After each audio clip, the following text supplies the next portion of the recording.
ప్రభువుని సేవించుకోవాలి, ఆయన వెంబడించాలి.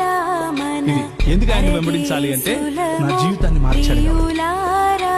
ఈయన యేసు ప్రభు దేవుడు కాకపోతే ఆ రోజు నాకు నా జీవితాన్ని మారించేవాడు కాదు. నేను భయంకరమైనటువంటి డ్రగ్గిస్ట్, మీకు తెలుసో తెలియదు కానీ నేను భయంకరంగా డ్రగ్స్ వాడేవాడు.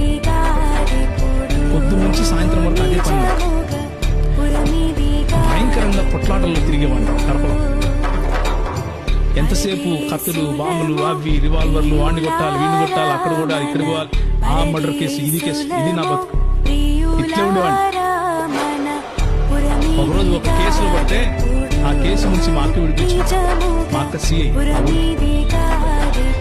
మా అక్క విడిపిస్తే కొన్ని రోజుల తర్వాత కడప విడిచిపెట్టి వచ్చేసాను హైదరాబాద్ విడిచిపెట్టి వచ్చేసిన తర్వాత ఇట్లనే ఒక మీటింగ్ లో ఒక ఆయన తెలవచ్చేసుకుని దేవుని వాక్యం చెప్తూ దేవుడు లోకమునకు వెలుగై ఉన్నాడు అన్నాడు. ఓ సూపర్, నో ప్రాబ్లం అన్నాడు. నాకేం ప్రాబ్లం?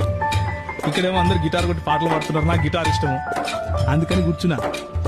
ఆ మరుసటి రోజు వెళ్తే ఆయన అన్నాడు, నీవు లోకమునకు వెలుగై ఉన్నావు అన్నాడు. ఫస్ట్ ఏమో దేవుడు లోకానికి వెలుగన్నాడు, తర్వాత యేసు లోకానికి వెలుగన్నాడు, ఇప్పుడు నువ్వు లోకానికి వెలుగంటున్నాడు.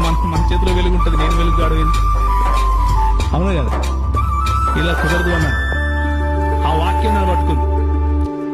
యేసు వెలుగు కాకపోతే, చీకటిని ఛేదించే వెలుగు కాకపోతే నా జీవితంలో వెలుగు వచ్చేది కాదు.